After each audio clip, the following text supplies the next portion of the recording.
I will not forget to remove my mask because you are intimidating, but okay. I will explain a little stuff interesting we are doing too. It's how we are using production environment for our test, and why we need that. So we have a little definition when I'm talking about CDN. So it's a content delivery network. It's called Open Connect for Netflix. And when I'm talking about OCA, it's our physical, it's the name of our server, Open Connect appliance.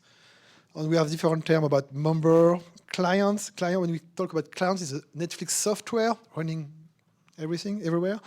And the device is the device itself.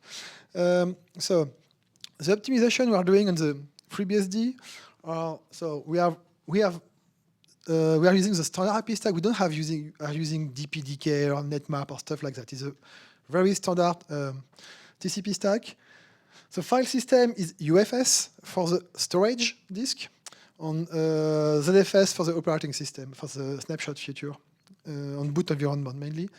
And we have multiple TCP stack running at the same time. This is quite interesting. I think it's 3. Peter, do you confirm? Yes, 3 stack? 4? No. Okay, so Peter is a TCP 4. Okay, so Peter is the TCP developer. So, and so, which in this case we are able to do A/B test, and we can even select which kind of client will target which kind of TCP stack on the same server.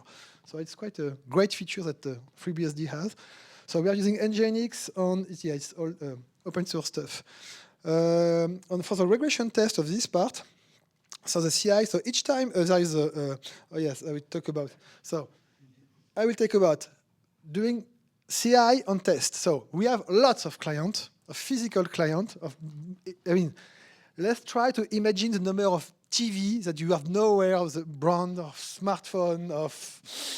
Okay, so I joined Netflix this same month.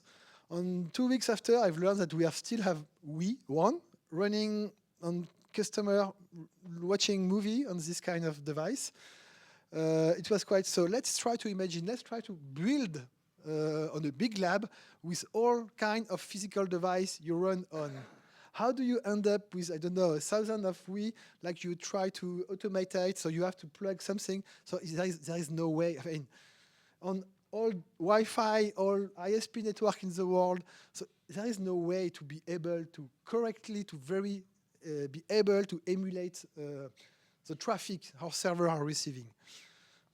So hopefully what we are doing, FreeBSD have a crazy, the regression tests that FreeBSD have are crazy.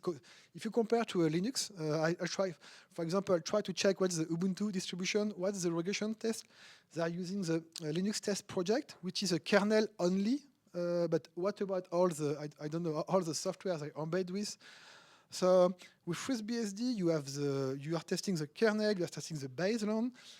So this is what we are running on our firmware, on the OCA firmware. And then we have a crazy TCP stack test. It's a packet drill. So you have in the net TCP test. There is thousands of regression tests specific to TCP. And so Nginx provides the Nginx test suite too. So and we have some custom test, very specific feature we are using. So each commit or each pull request, I'm running lots of, I think I'm running multiple VM in parallels. So there's just 3 VM, one for each TCP stack. I split the FreeBSD regression test list in multiple parts to have to optimize and to try to have a result after less than 40 minutes because it takes a long time. But so at the end, I know my server, okay, if there is no regression at this part, you say, okay. And so every day, what I'm doing with my colleague, David Wolskill, he's a FreeBSD guy too, I don't know, you know his name, sure. So every day, we push this, the very hot, warm, the latest release of the day, and we send it to production. For that, and we'll start, so we have about 50 pairs. Why pairs? Because I have to take care of that the physical server are all very the same. If there is some hard disk failing on one, we have to disable on the other one. They need to be on the same rack, but sometimes we have some difference. But this is a big job to check we have exact the same physical pair. And then we run 1A, 1B. On the next morning, we collect lots of data about TCP, number of clients, the behavior of every TCP stack. There's a lot of data. I think every morning, I mean, we are working with a data scientist to automate this part, but still today, I think I have hundreds of graphs to check manually to compare with my colleague for that.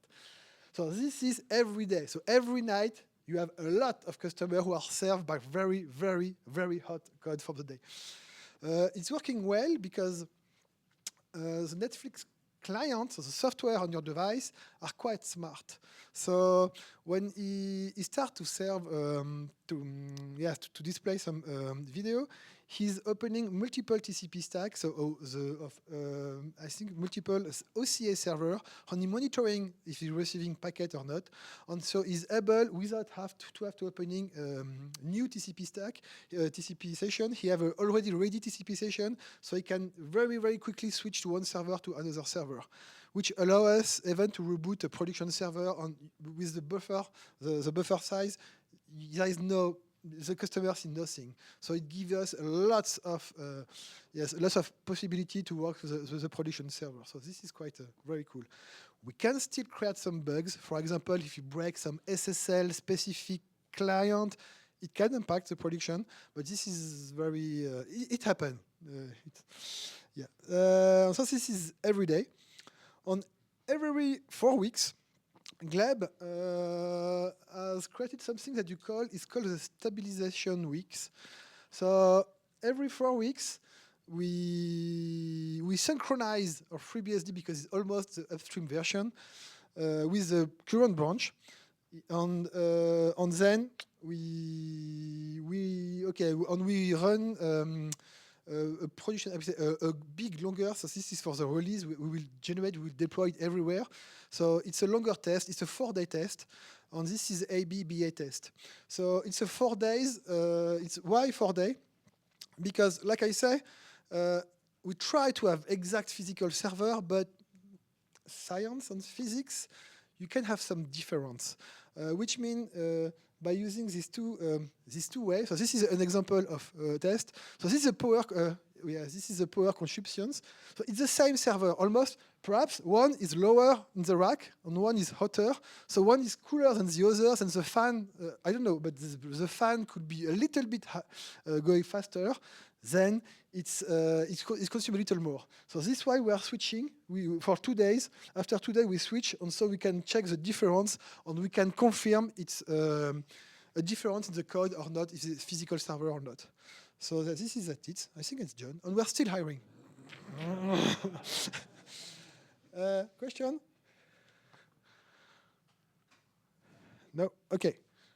Next one.